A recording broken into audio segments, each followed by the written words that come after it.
안녕하십니까. 박정아 회계사고요. 그래서 뭐 재무회계를 먼저 듣고 보통 원가관리를 공부하기 때문에 거의 다 저를 보셨을 거라 봅니다. 그래서 제가 궁금하면은 재무회계 쪽에 OT를 이제 보시면 될 것 같고, 원가관리 쪽에 대해서만 바로 들이대 봅시다. 그래서 이제 기본 강의가 원래는 7, 8, 9월로 예정돼 있습니다만 좀 땡겼죠. 이제 7, 8월로 다 해서 물론 굉장히 빡셨습니다. 중간에 회계감사도 있고 또 개인적인 여행도 있고 해가지고 좀 빡셨는데 어쨌든 8월까지 맞춰달라고 요청을 하셔서 그렇게 8월 말까지 맞춰지고 9, 10월에는 이제 핵심 요약 강의인데 여기 딱 절반이겠죠. 그래서 얘는 핵심 요약서 이제 서브노트 책이 따로 있습니다. 그래서 딱 절반씩이죠. 절반씩에서 핵심은 다 한다. 다 하고. 그리고 이제 문제풀이, 객관식 문제풀이. 이때부터가 이제 좀 떨리겠죠. 하지만 우리는 기본 강의 때부터 이미 실전적으로 다 공부를 해왔기 때문에 문제풀이 간다고 엄청 놀라고 그럴 필요는 없습니다. 아마 다른 강의들 같은 경우는 제가 옛날에 회계사 강의 들었을 때는 기본 강의 열심히 공부해도 문제풀이 갔더니 새로운 세상이더라고. 갑자기 이상한 노하우 같은 거 알려주고 하는데 여기서는 맨날 붕괴만 했었거든요. 그래서 이거는 적응이 안 됐었는데 시간도 부족했고 우리는 이미 기본 강의 때 다 실전을 공부해서 그냥 조금 더 많은 문제들을 푼다. 그런 정도의 차이죠. 전체 관세 간평 기출의 7, 80% 정도는 이제 풀 거기 때문에 물론 나머지는 겹치는 문제들 이런 거 이제 빼고 또는 너무 이건 지엽적 그런 거 빼고 그러니까 지엽적인 문제들 특징이 뭐냐면은 한 번 딱 나왔어. 그럼 안 나와. 10년 지나도 10년, 15년 지나도 안 나와. 그런 것들 빼고는 다 웬만하면 풀 것이다. 한 22번 정도 예정이 돼 있고. 그 다음에 나중에 또 우리 합격의 법학원 쪽에서는 이제 모의고사반이 있죠. 8회. 그래서 특히나 이제 회계학은 모의고사반이 굉장히 중요할 겁니다. 시간 재놓고 이제 푸는 것이 굉장히 중요할 겁니다. 그래서 공부가 잘 된 것 같아도 이때 또 막상 시간 재놓고 하면 잘 안 되거든요. 하여튼 그때 좀 빡시게 또 하시면 되고 말문제 특강은 이론 문제죠. 말문제 6시간 정도 예정되어 있습니다. 그래서 이제 원가관리 쪽을 우리가 이제 OT를 하는 거니까 간단하게 원가관리만 보고 있는데 30문제, 10문제는 꼬박꼬박 나오고 있고 평균적으로 말문제가 원가관리 한 문제 정도 안 나올 때도 있고 저쪽에 3문제 더 나온 적이 있는데 보통은 이제 한 문제. 여긴 또 5문제. 이거 뭐야 이거. 이때는 IFRS 초창기 시험이죠. 아주 엉망진창이었습니다. 최근에 이제 하고 싶은 얘기 중에 하나는 원가관리가 어렵게 나오고 있다. 어떻게 생각하면은 원래도 그랬지만은 원가관리는 가볍게 공부하는 게 좋겠다. 왜냐면은 예전에 안 그랬는데 최근에 한 3년 동안 거의 2, 3년 사이에 갑자기 문제가 난이도가 확 올라갔습니다. 그래서 간평보다 원가관리가 더 어렵게 나와. 그게 팩트입니다. 재무회계는 간평이 우리보다 어려운 게 사실이고 그거는 처음부터 끝까지 다 그랬어. 한두 해 빼고는. 근데 원가관리는 이상하게 관세사가 더 어렵게 나오고 그렇습니다. 굉장히 특이한 일이죠. 그래서 재무회계를 훨씬 더 공부를 열심히 해야겠구나 생각이 드실 겁니다. 시험장 가서는 이렇게 풀어야 되는 거지. 이런 문제 다 풀어. 대충 한 10문제겠죠? 다 풀어. 그 다음에 재무회계를 푸는 게 그게 맞다. 옛날에는 원가관리 푸세요. 왜냐면 원가관리 쉬웠으니까. 근데 지금 추세가 바뀌었다. 갑자기 간평보다 더 어렵게 나온다고. 몇 년 사이 다 그랬어요. 최근 3년 동안에. 그 다음에 원가관리 계산을 푸는 거지. 쉬운 것들. 또 그런 식으로 이제 하는 게 좋다. 원가관리는 가볍게 보자. 그렇다고 제가 할 걸 안 하고 그런 건 없습니다. 다만 이제 추세 자체가 좀 어렵게 꼬아서 내고 있다. 그럼 나중에 우리가 걱정할 일이고 그냥 기본기를 잘 닦으면 되겠죠. 그러면 최소한 5개 이상은 맞출 수 있기 때문에. 그래서 어렵다고 했지 상대적으로 어렵다고 했지 그렇다고 내용에서 벗어나는 내용이 있는 건 아니고 이 14장 같은 거는 단 한 번도 나온 적이 없기 때문에 책의 구성상 넣어놨습니다만은 강의를 기존부터 안 했습니다. 한 번도 나온 적이 없어. 걔 빼고는 다 합니다. 아까 원가관리가 평균 한 문제 말문제 나온댔는데 여기서 나올 확률이 거의 70%입니다. 그래서 말문제 한 문제는 거의 70% 여기서 나온다. 나머지는 30% 정도는 1장에서 13장까지 말문제 나올 수 있는 토픽이 어딘가 있을 텐데. 아무튼 말문제 핵심은 15장이다. 재무회계보다 시간의 여유는 있습니다. 원가관리 24시간쯤 잡고 있는데 22, 3시간이면 다 끝이 날 겁니다. 그래서 이런 거 일장답게 정말 굉장히 이론적인 얘기를 하는 것이죠. 한 번도 나온 적이 없죠. 안 나온 건 안 나온 거니까 다 얘기해야죠. 요거 회계의 어떤 분류, 종류인데 한 번도 나온 적 없다. 재무회계, 관리회계. 우리가 뭐 재무회계 책에도 있는 문구들이죠. 회계의 종류는 재무회계, 관리회계가 있는데 심지어 회계 원리 책에도 있는 거야. 외부 정보 이용자를 위한 회계. 그러니까 재무제표 공부하는 회계잖아. 재무제표. 재무제표 외부 정보 이용자, 주주, 채권자 등이 보지 않겠냐. 내부 이용자는 회사 내부 사람들 말하는 것이죠. 이거는 의사결정, 회사 내부 이용자들의 의사결정을 위한 회계다. 걔들이 뭐 합리적인 의사결정하도록 하는 회계지, 이거 누구한테 보여주는 회계가 아니다. 이거는 누구한테 보여주는 회계인 거지. 재무제표를 작성하고 다 공시를 해야 될 의무가 있는 것이고, 이거는 자기들이 자체적으로 의사결정 잘 하도록 하는 그런 회계. 그게 관리회계고, 원가관리회계에서 원가관리회계가 뭘 하는 거냐면, 이게 이제 의사결정하는 회계고, 이거는 원가 계산, 제품 원가 계산하는 겁니다. 제품 원가 계산하는 걸 토대로 내부적으로 의사결정하는 회계. 그게 관리회계고, 그러니까 절반은 원가회계. 쭉 1장에서 7장 정도, 7장까지는 8장부터 나머지가 관리회계입니다. 참고로. 예, 한 번도 나온 적이 없다고. 예, 그럼 키워드는 뭐 외부 정보 이용자, 내부 정보 이용자에서 뭐 가볍게 보시면 되겠죠. 그리고 말했지 않습니까? 원가 관리는 90%가 어차피 계산 문제입니다. 말 문제는 15장 중심으로 나온다 했었고, 이런 거는 예, 뭐 나오면 야, 뭐 이런 것까지 냈냐 하는 건데, 한 20년에 한 번 나올래나? 뭐 그 정도의 예, 아주 뭐 모든 책에는 다 있겠지만은 시험에 한 번도 나온 적 없는. 그래, 외부 정보 이용자의 의사결정을 위한 회계. 우리가 지금까지 공부한 게 재무회계 아니었습니까? 그 다음에 내부 정보 이용자들의 의사결정 잘 하도록 하는 회계다. 주로 경영자 등등등이 이용하는 회계가 되겠죠. 이거는 주주, 채권자 등 회사 밖의 사람들이니까 그것이 외부 정보 이용자. 재무제표를 통해서 보고한다. 그죠? 재무제표를 학습하는 회계가 재무회계였죠. 이거는 그런 거 없다. 정해진 거 없다. 왜냐면 자기들이 자체적으로 의사결정하는 회계지 뭐 누구한테 보여주는 거 아니기 때문에 그런 양식이 정해진 게 없다. 미정이다. 정해진 게 없다. 그 다음에 이제 법에 따라서 반드시 작성하고, 재무제표 똑같이 작성하고 또 외부에 공시하고 하는 건데, 이거는 누구한테 보여주는 게 아니기 때문에 그런 특정 뭐 목적 같은 게 없다. 다양한 목적이 있을 것이다. 기업회계 기준이라는 룰에 따라서 재무제표 작성하는 것이고, 여기는 그런 거 없다. 그러니까 다 보면 뭡니까? 왼쪽은 모든 게 다 정해져 있습니다. 오른쪽은 하나도 정해진 게 없습니다. 다 그런 느낌입니다. 이건 팩트만 전달하는 거죠. 과거 지향적, 팩트만, 객관적이죠. 왜냐하면 실제로 발생한 거래에 대해서 재무제표를 통해서 보고하는 것이지, 이건 뭐 미래 숫자 기본적으로 없다. 근데 관리회계는 미래 의사결정을 잘 하도록 하는 회계이기 때문에 과거보다는 미래 지향적이고, 목적 적합성이 결국은 관련성이죠. 관련된 정보, 궁금한 정보 이런 걸 보여주겠다. 어쩌라고 예, 외우는 게 아닙니다. 아직까지는 시험에 나올 만한 거리가 아직은 없습니다. 원가의 정의가, 그래 뭐 원가 관리회계니까 원가의 정의가 나오고, 역시 모든 책에는 다 있어. 하지만 한 번도 나온 적 없고 이걸 낼 것도 없습니다. 굉장히 이론적인 겁니다. 특정 목적을 달성하기 위해서 소멸된 경제자원의 희생, 화폐 단위로 측정한 것이다. 예를 들어서 그래, 안 나왔지만 그래도 뭐 처음부터 제끼긴 그렇지 않습니까? 처음이 제일 의욕적일 텐데. 그래서 원가에는 뭐 매입 원가 이런 게 있고, 뭐 제조 원가 이런 게 있다.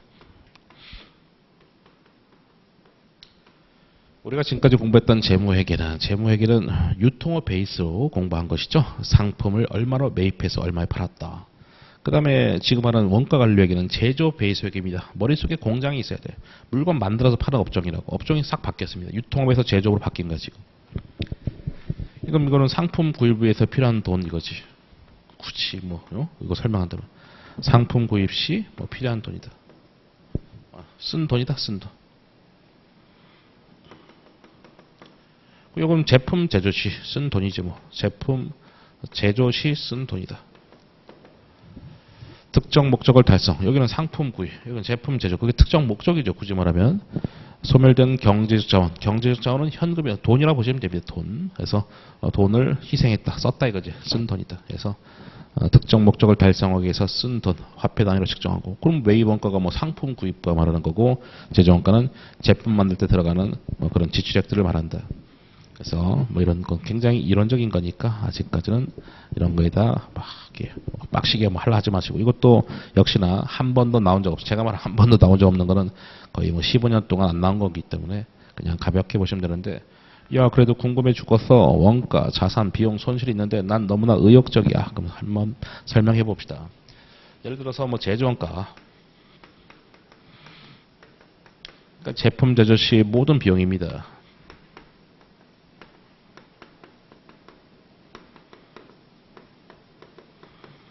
그래서 뭐 다 합친 거죠. 뭐 원재료도 있을 것이고, 뭐 급여도 있을 것이고, 제품 만드는 사람의 급여도 있을 것이고, 뭐 접대비도 있을 것이고, 등등 뭐 감가사비도 있을 것이고, 제품 제조와 관련된 모든 비용을 제조원가를 하는데, 그게 계정가로 치면 그것이 제품입니다, 사실상. 제품은 재고자산 아니겠습니까? 그래서 이 제품이 아직도 안 팔렸어. 아직도 안 팔렸어. 미판매. 그럼 뭐 제품인 거지, 뭐 제품. 그 제품이 팔렸어. 판매. 그럼 이제 매출원가라는 비용으로 가는 것이죠. 우리 알지 않습니까? 제품 제조할 때 발생한 모든 비용 다 합친 걸 제조원가를 하는데 그게 계정가로 치면 제품이고 걔가 안 팔렸으면 그냥 계속 제품이고 팔리면 매출원가로 간다 이겁니다. 팔리면 매출원가로 간다. 그러니까 생산 시, 뭐 판매 시 아직까지는 시험과 관련된 게 없어요. 생산할 때 제조와 관련된 모든 비용 다 합쳐서 제품 이렇게 한다고. 제품. 차변의 제품 대변의 현금. 물론 여기에는 원재료, 급여, 감가사비, 접대비 등등등 수십 가지가 다 들어갔다고. 그래서 이 제조원가를 이런 식으로 표시한다. 그 비용들을 다 합쳐가지고 제품이라는 재고자산 하나의 계정 과목에다가 다 몰빵해서 보여주고 이제 걔가 팔리게 되면은 제품이 없어지면서 매출원가로 가는 것이지. 이런 흐름이죠. 물론 뭐 팔렸으니까 매출 인식하면서 뭐 매출 채권 또는 현금 인식하겠죠. 그래서 유통업 쪽에서는 상품 구입할 때 차변의 상품 그리고 걔가 팔리면 상품이 없어지면서 매출원가 갔는데 이번엔 제품이 팔려면 제품이 팔리면서 매출원가로 간다. 뭐 이런 얘기를 하는 것이죠. 그래서 수익 획득이 아직 사용되지 않았다. 아직은 수익 창출이 안 됐다. 그래서 제품 그대로 가고 수익 창출이 사용됐어. 수익 비용 대응에 따라서 매출 인식할 때 뭐 매출원가로 간다. 돈을 쓰게 되면 기본적으로 자산이냐 비용이냐 이런 게 이슈인데 자산성이 있으면 자산이고 자산성이 없으면 비용입니다. 그래서 제품을 만들 때 쓴 돈, 그래 요거 나중에 팔리면 돈 되겠네. 자산성이 있다는 거. 미래 돈 들어온 속성, 미래 경제적 효익의 유입이 그게 자산성인데. 요 제품 나중에 팔면 돈 되겠네. 그러니까 제품이라고. 근데 걔가 팔렸어. 왜 비용 처리하냐? 야 너가 이제 팔렸어? 그러면 자산성이 없다. 미래 돈 들어온 속성이 이제 없어졌다. 왜? 이제 팔려가지고 돈이 돼버렸기 때문에 이제는 미래 돈 들어온 속성이 없어졌다고. 그래서 비용으로 바꿔주는 겁니다. 수익 획득이 획득됐어 해서 자산성이 없어졌기 때문에 매출원가랑 비용 바꿔주는 거예요. 수익 획득에 기여도 못하고 그냥 뭐 없어졌어. 뭐 감모 손실, 뭐 평가 손실 이런 것들 우리가 기본적으로 부기가 대변의 재고자산 날라가면서 차변에 뭐 감모 손실 또는 평가 손실 비용 처리하는데 그런 거를 손실이라고 하는데 이거는 뭐 팔리지도 않고 그냥 소멸된 거잖아. 뭐 빵꾸 났다, 수량이 뭐 가다가 박살났다, 빵꾸 났다, 도난 분실 파손 등등 때문에 발생한 비용 처리하는데 재고자 날라가면서 이제 비용 처리하고 이거 팔리지도 못하고 소멸된 것이다. 물론 그 손실도 어차피 길게 봤을 때 다 비용인 것이죠. 길게 봤을 때 다 비용인 거는 다 아시죠? 굉장히 이렇게 하면 그렇지만 굉장히 이론적인 거예요. 안 나온다고 미리 말했잖아. 그냥 안 나오는데 아유 뭐 초반에 의욕적이니까 그냥 하겠습니다라고 했는데 중요하지 않습니다. 한 번만 보고 마는 거예요. 기본 용어 쭉 한 페이지에서 집어넣는데 이제 하나씩 보면서 합시다. 이제부터가 이제 시험이죠. 이제부터가 시험입니다. 이제부터가 시험이다. 원가관리 쪽에서 뭐 말문제 쪽이 뭐 나올 때들이 어느 정도가 있는데 용어 갖고 낸 적이 딱 한 번 있습니다. 제가 말한 거는 2010년부터 IFRS 초창기부터 지금까지인데 15년 동안 뭐 한 문제 정도 말문제 나온 적이 있다고 용어 갖고. 그래서 원가 대상, 원가를 측정하고자 하는 대상이다. 그래서 수업 목적상 뭐 제품이라 보시면 되겠죠. 이런 게 원가 대상이지 뭐. 우린 지금 원가 관리할 때 원가가 제품 원가 계산하는 것인데 제품이 원가 측정 대상이 되겠지. 원가 대상하는 순간 머릿속에 제품 뭐 이런 것도 있을 수 있지만 뭐 중요하지 않다. 그래서 원가를 측정하고자 하는 대상이다. 원가 집합은 간접비를 모아둔 것이다 하는데 우리 재무회계 때도 이런 말을 쓴 적이 있지 않습니까? 그럼 잠깐 또 정리 밑에다가 용어 정리. 재무회계에서 이런 용어를 공부한 적이 있었죠. 정식으로 다시 한번 배워보자. 제조원가의 3요소. 원래는 재료비, 노무비, 경비죠.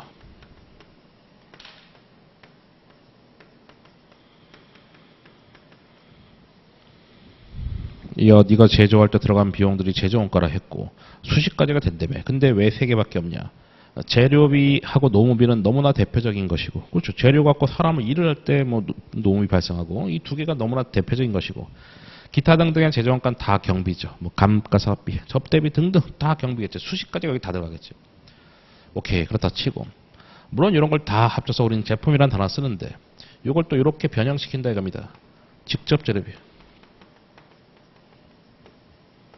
간접 재료비, 직접 노무비, 간접 노무비, 이렇게 변형시켜서 그렇게 되면 어떻게 됩니까? 일단 직접이란 말이 추적이 가능하다. 제품별로 이제 추적이 가능하다 이겁니다. 제품별로 추적이 뭐예요? 구분이지 뭐. 그럼 간접비라는 거는 제품별로 추적이 불가능하다. 추적이 불가능하다. 그러니까 공통비가 간접비죠 뭐. 뭐 재무회계 때도 다 중간중간에 설명을 했던 겁니다. 뜨문뜨문 제조업 얘기가 재무회계 때도 나왔었기 때문에 뭐 처음 본 단어는 당연히 아닙니다. 제품별로 구분이 된다 안 된다. 예를 들어 뭐 이런 거지. 뭐 우리가 A 제품, B 제품 만드는데 어떤 사람은 A 제품만 만들어. 그런 거 뭐겠습니까? 직접 노무비, 제품별로 구분이 되는 거니까. 그래서 어떤 원재료가 B 제품에만 들어가. 그럼 그런 거는 직접 재료비가 되겠고. 야, 그럼 공장장의 임금이다. 그럼 공장장의 임금은 보통은 당연히 간접 노무비가 되겠죠. 왜냐면 공장장은 A 제품, B 제품 다 관리할 거니까. 공장장의 임금 같은 거는 당연히 공통비일 겁니다. 그런 거는 간접 노무비 이렇게 되는 거예요. 그래서 이제 어떻게 변형시키냐? 직접비, 그 다음에 요 세 개 묶어서 쭉 해서 제조 간접비 이렇게 한 거예요.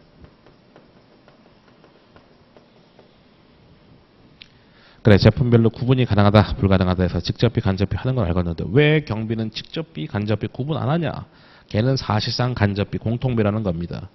뭐 감가사업비, 접대비 생각해 보세요. 접대비, 감가사업비. A 제품, B 제품 어느 하나의 제품과 관련이 있는 게 아닙니다. 공장 쪽에 감가사업비가 있어. 공장의 건물의 감가사업비. 그건 어느 하나의 제품과 직접 기속이 되는 게 아니라고요. 그런 거 공통비이기 때문에 웬만한 경비는 다 사실상 간접비라서 다 공통비, 제조 간접비라고 하는 겁니다. 그래서 간접 재료비, 간접 노비, 경비는 다 제조 간접비. 그래서 이제 직접 재료비, 직접 노비, 제조 간접비라는 단어가 여기서 튀어나온 겁니다. 그래, 됐고. 그래서 제품별로 추적할 수 없는 간접비, 그러니까 제조 간접비를 모아둔 것이 원가 집합이다. 원가 집합이란 단어는 지금 여기 때 한번 보고 앞으로 볼 일이 없습니다. 그러니까 원가 집합은 앞으로 나온 단어도 아니야. 그래서 원가 집합이 제조 간접비를 모아둔 것이다. 합친 것이다. 그다음에 원가 배분. 배분이라는 건 뿌린다는 건데 이거는 당연히 제조 간접비 얘기죠. 간접비. 간접비 하면 제조 간접비 말하는 겁니다. 그래서 원가 집합, 그러니까 원가 집합에 집계된 제조 간접비를 일정 배분 기준에 따라서 배분하는 과정. 예를 들어서 뭐 이런 거지. A 제품, B 제품이 있는데 이 제조 간접비를 각각의 뭐 기계 시간 가지고 배분한다. 또는 뭐 노무 시간 갖고 배분한다.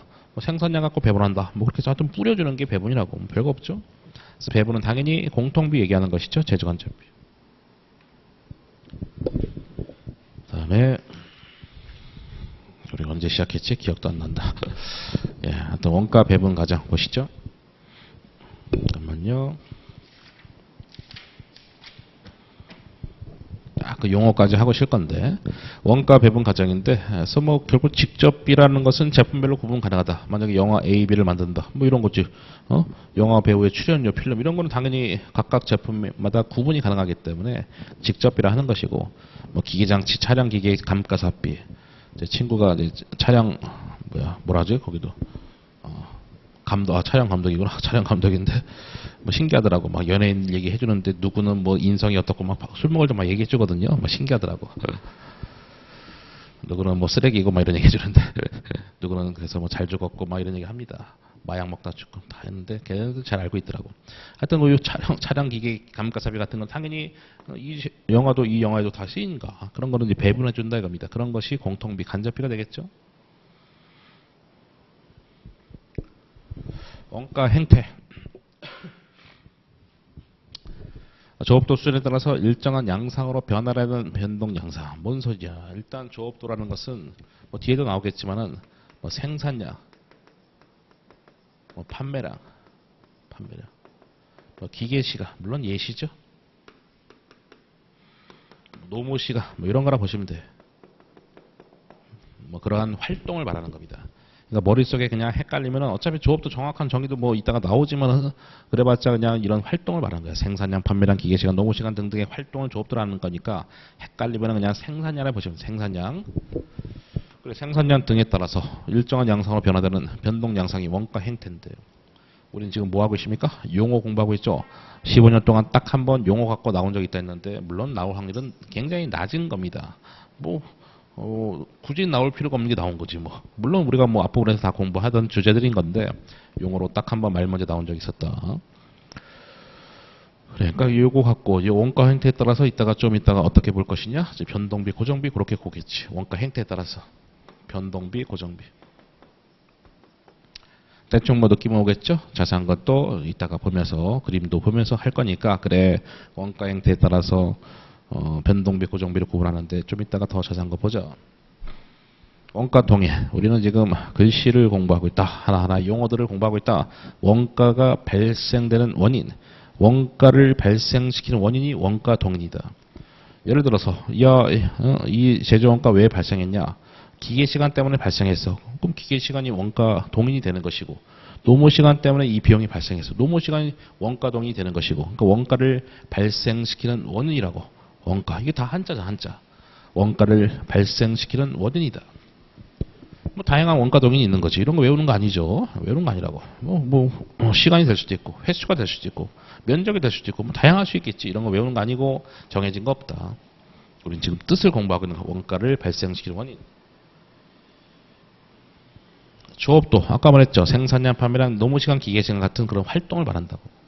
보유한 자원의 활용 정도. 그게 뭐 생산량, 뭐 노무시간 뭐 이런 것들을 말하는 거지. 그래도 헷갈리면 생산량이 대표적인 조업도니까 머릿속에 생산량을 떠올리시라. 아까 원가 행태에 따라서 변동비, 고정비 등등의 뭐 그래프도 나오고 자세하게 본다 했는데 그냥 한번 보자. 변동비는 바로 그림을 보시면 되겠지. 그래프. 우리가 생각하는 변동비가 이거죠. 조업도 대표적인 조업도 뭐 생산량. 그래 뭐 생산량과 같은 것에 따라서 비용이 비례적으로 발생해. 그럼 그게 변동비고. 준변동비는 여기는 뭐겠습니까? 고정비지. 여기는 고정비. 요 영역은 변동비 영역이고 변동비랑 고정비가 섞여 있는 거지. 왜 고정비를 하는 겁니까? 생산량이 없어도 예를 들어서 생산량이 없어도 비용이 발생해. 이건 고정비가 되는 거지. 생산량이 막 늘렸더니 비용이 비례적으로 발생해. 여긴 변동비 영역이고 이 변동비, 고정비가 짬뽕된 게 그게 준변동비다. 그리고 뭐 휴대폰 요금 같은 거 생각하시면 되겠죠. 저 같은 사람은 뭐 귀찮아서 그냥 고정비로 하지만은 뭐 꽤 많은 경우에 이렇게 고정비가 있고 그거 초과했었으면 돈 더 내고 뭐 이런 것들 하지 않습니까?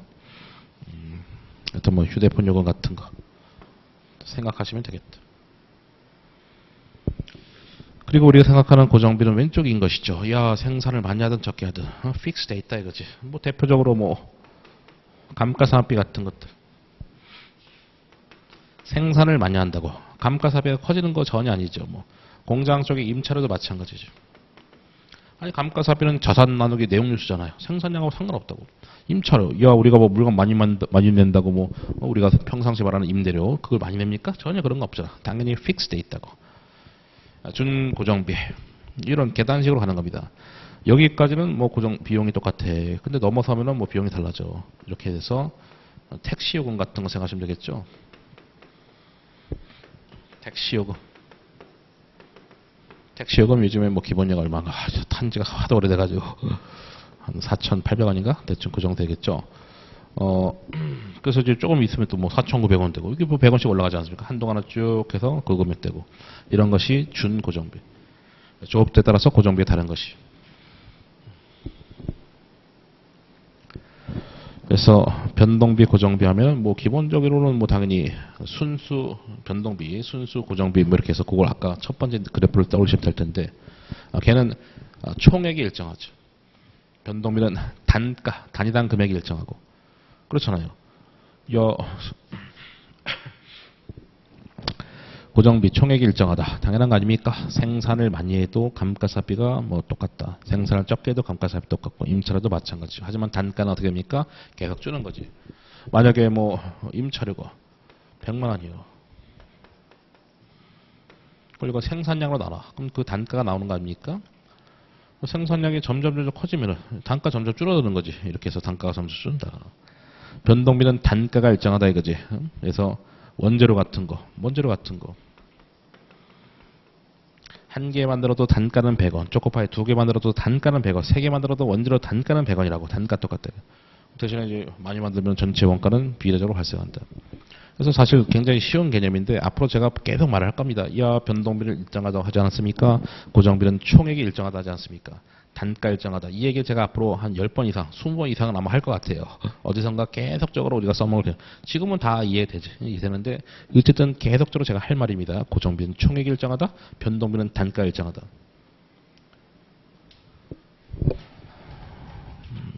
또 이번 시간 용어까지를 공부할 건데 용어가 아직도 많이 남았네.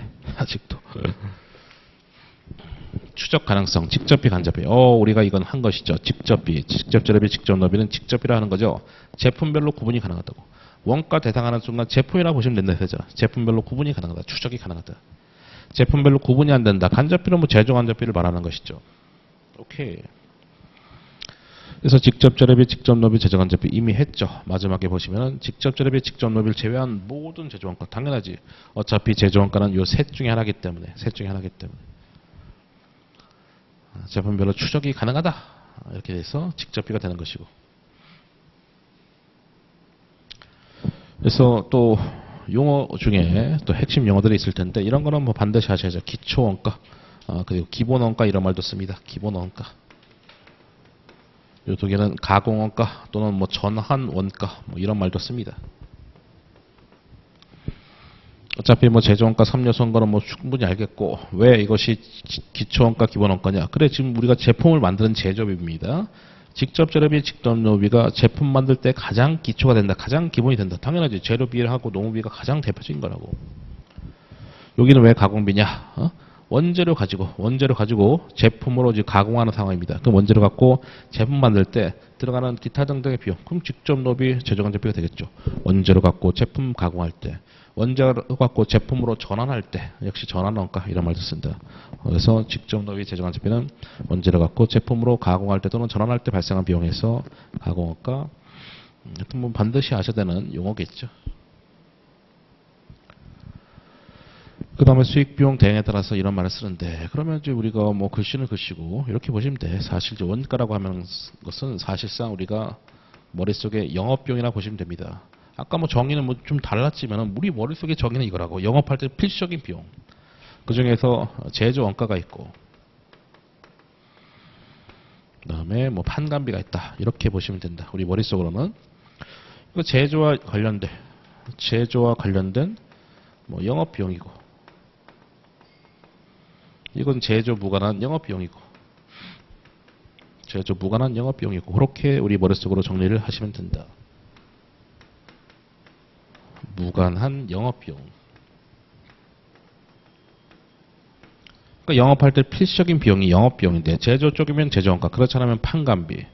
그리고 이 제조원가가 계정가로 치면 뭐라고요? 제품이라고 하는 재고 자산이고 걔가 나중에 팔릴 때 판매 시 매출 원가로 가는 거지. 아까 제가 뭐 분기에도 친절하게 보여드렸듯이 이 제품이라는 자산성 있는 이 제품이 나중에 팔리게 되면은 자산성 없어졌으니까 매출 원가로 간다. 뭐 지금 이 흐름을 쭉 얘기할 거거든요. 수익과의 대응 관계에 따라서 제품 원가와 기간 원가. 그래서 이 판관비가 이게 이제 판관비거든. 사실상 판관비. 발생 즉시 발생한 기간에 비용 처리한다. 판관비는 비용 아닙니까? 돈 쓴 기간의 비용 처리라고. 얘는 한 방의 비용, 돈 쓴 기간 비용. 이거는 제조원가라는 제품 처리한 다음에 자산 갖다가 팔렸을 때 비용 처리되는 그런 것이고. 그래서 수익비용 대응 관계에 따라서 이런 말을 쓰는데 여기는 이것이 뭐 수익비용 대응에 따라서 이렇게 되는 것이 매출원가. 바이 수익비용 대응 원칙. 비용인식의 대원칙이 수익비용 대응 원칙이죠. 물건, 그 제품이 팔렸을 때 매출, 수익 창출되고 수익 창출되는 기간에 매출원가, 비용 처리한다. 수익비용 대응 원칙. 그거 하는 것이죠. 보시면은 판매 목적으로 하여튼 뭐 제품 원가가 있는데 제조 원가가 말하는 거예요. 이 제조 원가는 판매 시점까지 비용화가 연기된다는 얘기죠. 판매될 때까지는 비용 처리가 안 된다. 연기된다. 그래서 재고 가능 원가다. 그렇죠. 제품이라는 재고 자산 처리하지 않습니까? 그래서 됐고. 기간환가는 발생 즉시 비용, 그러니까 돈 쓴 기간의 비용인데 뭐 판관비가 대표적인 것이죠. 그래서 얘네들은 수익 비용 대응이 쉽지가 않다라는 거예요. 수익 비용 대응이 쉽지가 않다. 아까 뭐 제품 같은 거는 일단 그 자산성이 있으니까 제품 자산 처리 한 다음에 매출 인식할 때 수익 비용 대응에 따라서 매출 원가 이렇게 하면 되는데 이거 수익 비용 대응하고 싶어도 안 되기 때문에 그냥 발생 즉시 비용 처리다라는 겁니다. 광고 선전비 같은 판관비가 있다. 야, 그럼 광고 했어. 그럼 수익 비용 대응 해보자 이겁니다. 근데 광고 선전비 같은 거의 모든 판관비, 99% 이상의 판관비는 수익 비용 대응은 사실 쉽지 않다. 왜냐면 광고하면 매출이 늘어나. 그럼 어떻게 매출하고 광고 선전비 연동시킬 거냐고. 안 돼. 방법이 없다는 겁니다. 그래서 광고해서 뭐 매출이 10% 늘었는지 20% 늘었는지 알 수도 없고 광고 효과가 6개월인지 1년인지 알 수가 없어. 뭐 어떻게 방법이 없는 거야. 그래서 사실상 판관비는 돈 쓴 기간의 비용 처리, 수익 비용 대응 하고 싶어도 할 수가 없다 이거지. 근데 재고 자산은 수익 비용 대응이 되지 않냐. 그렇죠? 그래서 이런 말을 쓰는 거예요. 수익과의 대응 관계에 따라서 분류. 예, 됐고. 뭐 광고 선전비 등등 방금 잠깐 했던 얘기들이 이제 써 있죠.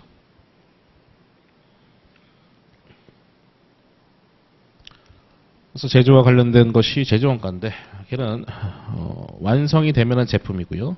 완성이 안 됐을 때 우리가 미완성 제품을 제공품 이렇게 하는 거죠. 미완성 제품. 그러니까 제조원가가 투입이 됐는데 기본적으로는 제품이 되겠지 12월 말에. 근데 만약에 자동차 만드는 회사가 제조원가 1,000만 원, 밖에 하나 100만 원, 그럼 제공품 1,100만 원 이렇게 하는 거지.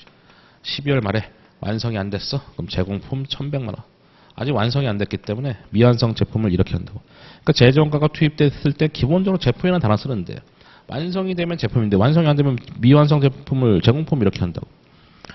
그래서 이 제조원가는 사실상 제품이 될 수도 있지만 제공품이라는 재고자산도 될 수 있는 것이죠.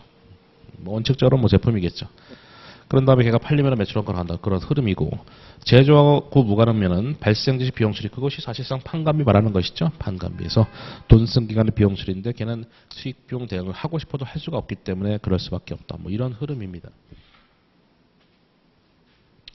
예, 이번 시간은 정말 서론만 계속하고 있죠. 왜냐하면 용어까지만 공부하고 용어가 이제 끝나면은 이제 이번 시간 쉰다고 했듯이 딱 서론까지 하는데 야 그러면 이번 시간은 시험에 나올 거는 이제 15년에 한 번 나오는 딱 그 말문제 그거 딱 그 정도고 그럼 다음 시간부터가 이제 필요한 건데 야 그러면은 이번 시간은 뻘짓한 거냐 또 그런 거다 그런 건 아니죠. 왜냐면 어차피 뭐 시험에 나오든 안 나오든 이 용어 갖고 우리가 앞으로 몇 강이야 원가를 8강 할 거니까. 하여튼 20 몇 시간 동안 써먹을 거잖아. 그러니까 그 용어 자체가 의미가 있는 시간이야. 시험에 나오든 안 나오든. 계속 우리가 볼 단어들이기 때문에. 그래서 다 필요한 거죠. 뭐 사실 시험에 나오든 안 나오든. 이런 것들 다 앞으로 다 볼 것들이라고. 관련원가. 의사결정과 관련이 있다. 관련이 있는 비용이고 의사결정과 관련이 없는 비용이다. 뭐 그런 것들입니다. 그래서 이런 거는 나중에 관리회계, 의사결정회계인 관리회계 가서 하겠죠. 우리 책으로 10장인가? 10장 정도의 뭐 하여튼 관리회계 뭐 이런 게 있는 의사결정하는 회계가 있는데 10장 가서 뭐 제대로 배울 거고 어쨌든 비용 의사결정과 관련이 있는 비용 관련이 없는 비용에서 관련원가 비관련원가 그다음에 회피가능 이것도 다 이제 관리회계 쪽에서 나올 단어들인데 뭐 미리 배워두고 나중에 또 보면 또 보는 거지 뭐 회피 가능하다 피할 수 있다 이게지 어쩐가 여러 가지 대안이 있는데 하나의 특정 대안을 선택하지 함으로써 절약되는 원가 그러니까 이 안을 선택했을 때 피할 수 있다. 피할 수 있는 비용을 말한다는 거예요. 의사결정에 따라서 절약할 수 있다. 피할 수 있다. 그래서 회피 가능. 얘는 의사결정에 따라서 회피 불능. 피할 수 없다 이거지. 어떤 안을 선택하더라도 피할 수 없다. 피할 수 없다. 회피 불능 원가. 지금은 그냥 용어만 보자. 어차피 다 관리회계 가서 다시 나오고 그때 가서 예시 갖고 하면은 이게 왜 필요한지 어떤 의미가 있는지 그때 가서 확 느껴지겠죠. 지금은 살짝 단어 정도만 보자. 의사결정에 따라서 피할 수 없다. 역시 관리회계 용어들이 계속 나오고 있는데 기회원가는 우리가 기회비용 이런 말을 많이 쓰죠. 매몰원가는 뭐 매몰비용 이런 말을 많이 쓰고 그래서 기회비용, 매몰비용 이런 말도 같이 쓰는데 일단 기회비용은 우리가 뭐 평상시에도 많이 쓰는 말이지. 내가 만약에 굉장히 똑똑해가지고 다 붙었어. 요즘처럼 이제 취업이 어려운 정말 신기합니다. 제가 뭐 여러분 그래도 평균 나이보다는 그래도 있을 텐데 나이가 그래서 저 때만 해도 이랬거든요. 야, 옛날에 취업이 잘 됐어. 우리 때는 뭐 최악이야. 근데 이제 시간이 지나면서 계속 그렇습니다. 계속 최악이야, 최악이야. 지금은, 물론 지금이 더 최악이지. 그래서 이게 IMF가 97년도, 8년도 터지고, 그 이후로는 그냥 계속 그렇게 가는 것 같습니다. 물론, 뭐 시간 지나면 뭐 제 자녀들, 뭐 더 어려워지겠지. 그래서 걔들 못 먹고 살래나? 하여튼 점점, 예, 취직이 어려운 것 같습니다. 그래서 우리는 자격증을 따야 돼. 취직은 쉽지 않다. 계속 취업문이 좁아집니다. 하나의 안을 선택함으로써 포기된 놈의 가치 중에 1등 보시죠. 너무 능력이 뛰어나서 연봉 1억이고 2억이고 3억이고 4억인데 내가 미쳐가지고 여기 입사 안 하고 여기 입사한 거야. 뭐 이유가 있겠지. 그러면 B 입사로 인한 나의 기회비용은 포기된 놈의 가치 중에 1등 해서 이제 4억. 이게 기회비용입니다. 기회비용. 하나의 안을 선택함으로 인해서 포기된 가치 중에 1등. 세상은 1등만 기억하죠. 요 4억이 기회비용이다. 물론 이 B안 선택 시 뭐 4억이 기회, 물론 C안 선택 시 기회비용도 4억이고 이렇게 되는 거죠. 하나의 안을 선택함으로써 포기된 가치 중에 1등, 그것이 기회비용이다. 그 다음에 이제 매몰 원가. 뭐 이런 거죠. 야, 내가 이제 기회비용 이런 말도 쓰지 않습니까? 우리 수험생이니까 내가 지금 취직했으면 지금 연봉이 뭐 5천만 원인데 지금 취직 안 해가지고 지금 공부하고 있어. 그럼 나의 기회비용은 5천만 원이다. 내가 공부로 인한 나의 기회비용 5천만 원이다. 이렇게 얘기하는 거지. 그런 말을 많이 쓰지 않습니까? 매몰 비용은 매몰 원가인데 얘는 뭐 쉽습니다. 과거에 발생한 원가다. 과거에 발생한 비용이기 때문에 이것은 지금 현재 의사결정할 때 뭐 고려할 필요가 없겠죠. 하여튼 그런 자세한 얘기는 나중에 하고 과거에 발생한 비용이니까 그게 뭐 매몰됐다. 뭐 매몰 원가다라고 하는데 그러니까 이미 뭐 엎질러진 물이다. 지금 현재 의사결정할 때 고려하지 말라 이런 얘기인데 그런 거는 나중에 할 얘기이기 때문에 그냥 지금은 그 단어 자체만 보고 대충 감만 잡아보자. 과거에 발생한 비용이다. 그러니까 내가 과거에 뭐 관세사 공부를 10년 했다. 그래서 뭐 한 10억은 너무 심한가? 한 5억을 쏟아부었대. 1년, 10년 동안. 그럼 5억이 뭡니까? 매몰 원가다. 그래서 내가 그 5억 쏟아부었으니까 아깝잖아. 그러니까 공부를 하고 있을 텐데 사실 의사결정할 때는 그렇게 하면 안 된다. 이미 엎질러진 물이다. 이런 겁니다. 그 다음에 이제 용어도 이제 얼마 안 남았죠. 미소멸 원가랑 소멸 원가가 있는데 얘는 정말 용어 중에서 야, 뭐 가장 중요성이 떨어진 용어가 이거다. 얘는 자산성이 소멸이 됐다. 자산성이 소멸이 됐다. 자산성이 소멸이 안 됐다. 이렇게 보시면 된다.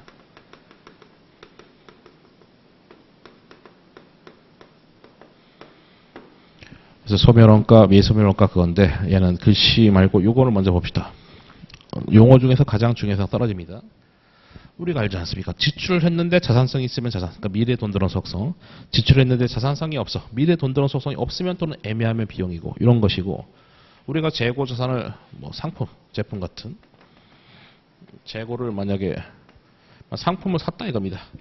이 상품을 샀어. 얘를 뭐 100만 원 주고 샀다. 그럼 야 이거 나중에 이 재고 팔면 돈 되겠네. 이게 미래 돈 들어온 속성. 그게 미래 경제적 효익의 유비겠죠. 그러니까 자산 처리하는 겁니다. 뭐 제품을 만들어도 마찬가지죠. 야 이거 나중에 팔리면 돈 되겠네. 그 자산성이 있다고. 그런 것이 아직 자산성이 소멸이 안 됐다 해서 미소멸 원가 이런 말을 쓰고 그럼 내가 나중에 이제 팔리게 되면 판매가 되면은 판매시 아까도 말했지 않습니까? 자산성 소멸됐으니까 이제 매출원가. 왜? 이제 팔렸으니까 돈이 돼버렸잖아. 돈이 됐기 때문에 이제는 미래 돈 들어올 속성이 없어졌다고. 그래서 자산성이 소멸됐다 해서 이런 말을 쓰는데 역시 여기서만 보는 단어가 앞으로 나올 단어가 아니다. 소멸원가, 미소멸원가는 여기서만 보고 앞으로 보지 않는 단어다. 그 다음에 유형자산. 우리가 뭐 대표적으로 뭐 차량 같은 거. 야 차량을 샀어. 그럼 뭐 차량 운반구에서 뭐 한다입니까? 시간 지나면서 시간이 경과하면서 가치가 떨어지기 때문에 감가상각비 인식하지 않습니까? 가치가 떨어지니까 자산성이 소멸되니까 자산 까고 비용 처리 이렇게 하지 않습니까? 뭐 그래서 뭐 자산성이 없어졌다. 재산의 가치가 떨어졌다. 이런 얘기입니다. 그래서 앞에 글씨가 있는데 뭐 글씨 볼 게 있나? 예, 뭐 이런 거 필요 없습니다. 어쨌든 미소멸원가가 자산이다. 소멸원가는 뭐 이런 거 필요 없고 소멸원가는 비용이란 수익 획득 과정에 기함으로써 소멸된 자산을 말한다. 그러니까 이 자산이 자산성이 소멸돼서 비용으로 갔다. 아까 그 방금 봤잖아. 그 자산은 아직 비용으로 소멸이 안 됐다. 아직은 자산성이 있기 때문에. 그러니까 이 재고가 안 팔리면 계속 재고 자산이 있는 것이고 팔리면 매출효과로 가고 뭐 그런 것이죠. 됐습니다. 그 다음에 통제 가능성에 따른 분류. 이거는 이제 비용을 우리가 통제할 수 있냐 없냐 이건데 뭐 경영자 입장입니다. 참고로 이 경영자, 이 CEO가 비용 발생을 통제할 수 있다, 컨트롤할 수 있다. 다시 말하면 이 내가 대표이사는 예를 들어서 대표이사인데 이 비용을 내가 쓸지 말지 내가 결정할 수 있어, 통제 가능하다, 컨트롤 가능하다. 그런 거는 경영자 성과 평가할 때 고려하는 거죠. 왜냐면 내가 결정할 수 있어, 좌지우지할 수 있으니까. 근데 통제불능은 경영자가 비용을 통제할 수 없다.